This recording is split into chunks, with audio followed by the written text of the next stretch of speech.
ये कहानी है रानी की, जो अपनी मम्मा पापा के साथ रहती थी। रानी के पापा एक बहुत बड़े बिजनेसमैन थे। ये तो बहुत प्यारी गुड़िया है। बाबा बहुत अच्छे हैं आप, थैंक यू सो मच। ये आपसे रोजाना ही कोई ना कोई नई फरमाइश कर देती है और आप हैं कि फौरन पूरी कर देते हैं। तो फिर क्या हुआ सोनी? मैं तुम्हें और अपनी बेटी को दुनिया जहान की खुशियां देना चाहता हूँ। सभी बहुत खुश थे, लेकिन कहते हैं ना कि होनी को कोई नहीं टाल सकता। एक दिन रानी, सोनी और उसके हस्बैंड सभी रेलवे स्टेशन पर घूमने जा रहे थे। अचानक गाड़ी का बैलेंस बिगड़ गया और गाड़ी का एक्सीडेंट हो गया, जिसमें रानी के बाप जान बहक हो गया। सोनी पर तो जैसे दुखों का पहाड़ टूट पड़ा। आप यहाँ से कुछ भी नहीं लेके जा सकती मैडम। अब यहाँ की सारी चीज़ें सेठ जी की हैं, क्योंकि आपके शौहर ने कर्जे पर बहुत से पैसे लिए हैं उनसे। अम्मी, ये घर क्यों खाली कर रही हैं हम? बेटा, अब हम इस घर में नहीं रह सकते।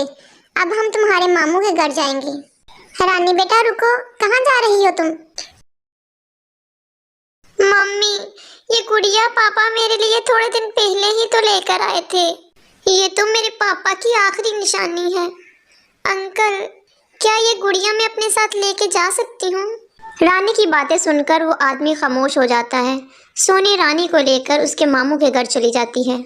भैया, मेरे पास आपके यहाँ आने के अलावा कोई चारा नहीं था। अब मेरे पास रहने की कोई जगह नहीं है। मैं रानी को लेकर कहाँ जाऊँ? मुझे कुछ समझ नहीं आ रहा था, इसलिए मैं आपके पास आ गई। अरे सोनी, ये तो तुमने बहुत अच्छा किया। ये तुम्हारा अपना ही घर है। इस जगह में रहने के लिए तुम्हें किसी से पूछने की कोई ज़रूरत नहीं है। मुझसे भी पूछने की कोई ज़रूरत नहीं है। तुम यहाँ रह सकती हो। अरे यार, ये क्या मुसीबत है। कब तक इन माँ बेटी को मुझे यहाँ रखना पड़ेगा? क्या करूँ कि यहाँ से चली जाएंगे? अब इनके सामने तो मैं कुछ कह नहीं सकती, या तो उनको जाने देती हूँ। सुने, आप तो बाजार जा रहे थे राशन लेने।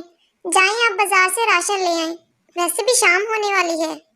सोनी, रानी बेटा, तुम भी दोनों जाकर कुछ खाओ। उतनी देर तक मैं बाजार से होके आता हूँ। देखो सोनी, मैं इनके सामने तो तुम्हें कुछ कहना नहीं चाहती थी, लेकिन तुम तो जानती हो आजकल महंगाई कितनी ज्यादा हो गई है। वो तो तुम्हारे भाई हैं, तुम्हें मना नहीं करेंगे, लेकिन तुम्हें तो कुछ सोचना चाहिए था ना। तुम वैसे ही मुंह उठा के आ गई।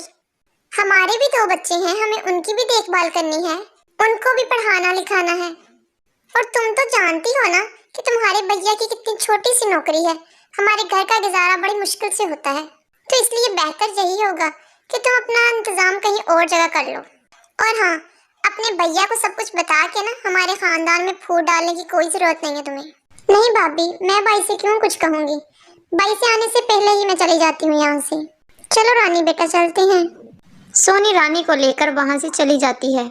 सोनी का भाई जब वापस आता है तो अपनी बीवी पर बहुत गुस्सा करता है। कोमल, मैं सब जानता हूँ। तुमने मेरे पीछे सोनी को कुछ कहा होगा, इसीलिए उसने मेरे आने का भी इंतज़ार नहीं किया और चली गई। खुदा ना करे अगर तुम्हारे साथ कुछ ऐसा हो जाए और तुम्हारे साथ कोई ऐसा सलूक करे तो तुम क्या करोगी फिर? मुझे तो शर्म आती है तुम्हें अपनी बीवी कहते हुए। पता नहीं सोनी किस हाल में होगी। उसका तो फ़ोन भी बंद आ रहा है। ऐ अल्लाह, मेरी बहन जहाँ कहीं भी हो उसकी हिफाजत करना तू। सोनी और रानी ने सुबह से कुछ नहीं खाया था। वो सुबह से ही इधर उधर भटक रही थी। अचानक चलते चलते सोनी को चक्कर आ जाता है और वो वहीं गिर जाती है। मम्मी, क्या हुआ आपको? मम्मी, आंखें खोलो, क्या हो गया आपको? पता नहीं क्या हो गया मेरी मम्मी को। बेटा, क्या हुआ तुम्हारी मम्मी को? रुको, मेरे पास पानी है। वो सोनी के मुंह पर पानी के छींटे मारती है तो उससे सोनी को होश आ जाता है। पता नहीं क्या हो गया था, चलते चलते बस मुझे चक्कर आ गए थे। आपका बहुत शुक्रिया, आपने मेरी मदद की है। इसमें शुक्रिया कहने की क्या बात है? सभी एक दूसरे के काम आते हैं और आना भी चाहिए। वैसे तुम दोनों इतनी तपती धूप में कहाँ जा रही हो? सोनी उसको अपनी सारी दुख भरी कहानी सुना देती है, जिसे सुनकर वो बहुत ज्यादा अफसुर्दा हो जाती है। तुम चाहो तो यहाँ पास में ही मेरा घर है, तुम वहाँ रह सकती हो। चलो आओ मेरे साथ, मैं तुम्हें ले चलती हूँ। चलो आओ, अंदर आओ। मैं यहाँ अकेली ही रहती हूँ। मैं भी इस दुनिया में अकेली रहती हूँ। गरीब थी तो माँ बाप ने जल्दी शादी कर दी। शादी के बाद वो दोनों चल बसे। जिसके साथ मेरी शादी की थी वो किसी और के साथ भाग गया। उस दिन से मैं अकेली ही रहती हूँ। मैं बड़ा पाव बनाकर बेचती हूँ। जितनी मैं अकेली रहती हूँ तो मेरा गुजारा उससे अच्छा हो जाता है। क्या हुआ, तुम्हारी तबीयत तो ठीक है ना? पता नहीं क्या हो गया है, मुझे अपनी तबीयत ठीक नहीं लग रही। अच्छा, तुम एक काम करो, तुम मेरे साथ डॉक्टर के पास चलो, वो तुम्हें अच्छी दवाई दे देंगे। सोनी जी, आप माँ बनने वाली हैं तो आप बहुत ज़्यादा कमज़ोर हैं, इसलिए आपको अपना ख्याल रखना चाहिए। सोनी बहुत ज़्यादा उदास हो जाती है। तुम उदास क्यों हो रही हो? तुम्हें तो खुश होना चाहिए। अल्लाह ने तुम्हें इतनी बड़ी खुशी दी है। अब तुम दोनों बच्चों के साय तले हमेशा खुश रह सकती हो। बहन, मैं चाहती हूँ कि मैं कोई काम करूँ ताकि मेरे बच्चे भूखे न मरें। अरे, तुम्हें किसने मना किया है? तुम बड़ा पाव बनाना जानती हो ना? तुम गरम गरम बड़ा पाव बना दिया करना और मैं बेचने का काम कर लूंगी। सोनी रोज ही गरम गरम बड़ा पाव बना देती और सुरमी उसको बेचने के लिए बाजार चल पड़ती। एक दिन सुरमी को बहुत तेज बुखार हो जाता है, उसमें उठने की भी हिम्मत नहीं होती, पर सोनी बड़ा पाव बनाकर तैयार कर चुकी थी। सोनी, तुम मुझे ऐसा करो, तुम मुझे जाने दो, वरना बहुत ज्यादा नुकसान हो जाएगा हमारा। नहीं बहन, मैं तुम्हें जाने नहीं दूंगी।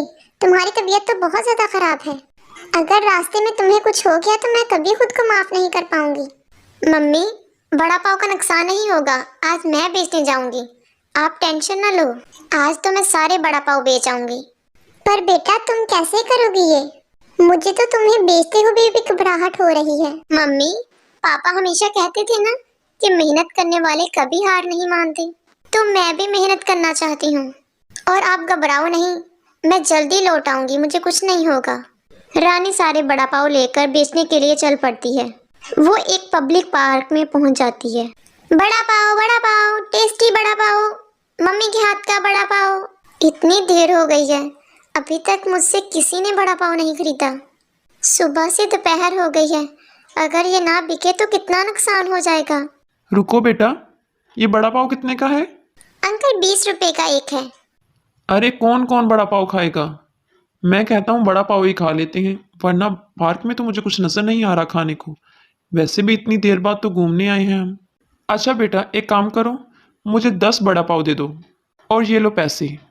अरे ये तो बहुत टेस्टी है, तुमने ऐसा क्यों कहा ये तुम्हारी मम्मी के हाथ का है? और तुम क्यों बेच रही हो? तुम तो पढ़ी लिखी फैमिली से लग रही हो मुझे। अंकल, मैं बस 4th क्लास तक पढ़ पाई के कहते कहते अचानक खामोश हो जाती है वो, और वो उदास सी होकर सारी बात उसको बता देती है। बेटा, ये मेरा कार्ड है और इस पर मेरा फ़ोन नंबर है। तुम अपनी मम्मी से कहना मुझसे इस फ़ोन पे बात करे, मुझे तुम्हारी मम्मी से कुछ काम है। रानी सारी बात कर आकर सोनी और अपनी दूसरी आंटी को बताती है। सोनी उस दिए हुए नंबर पर फ़ोन करती है। जी अस्सलाम वालेकुम, मैंने ही अपना नंबर कल आपकी बेटी को दिया था। सच में आपके हाथ के बड़ा पाव बहुत ही मज़े के हैं। मैं एक इवेंट कंपनी चलाता हूँ और मुझे जगह जगह पे पार्टीज करनी होती हैं। आपको कुछ नहीं करना, आपको बस मेरे बताए हुए ऑर्डर पर बड़ा पाव बना कर देने हैं। बाकी काम मेरा है और मैं इस काम के आपको अच्छे पैसे दूंगा। कल आपकी बेटी ने मुझे सारी बात बता दी थी। वो अच्छी और होशियार बेटी है, तो मैं चाहता हूँ कि वो पढ़ लिख कर अपना मकाम बनाए। आपका बहुत शुक्रिया सर, आपने मेरी बहुत बड़ी मुश्किल आसान कर दी। सोनी सारी बात सुरमी को बताती है, जिसे सुनकर वो भी बहुत खुश होती है। जिसके बाद फिर सुरमी और सोनी मिलकर बड़ा पाव के ऑर्डर्स तैयार करने लगी। कुछ देर बाद सोनी के यहाँ बेटा होता है और रानी भी स्कूल जाने लगती है। सुरमी और रानी की वजह से सोनी की ज़िंदगी में फिर से खुशियाँ आने लगती हैं और वो अपने बच्चों के साथ खुशी खुशी रहने लगती है।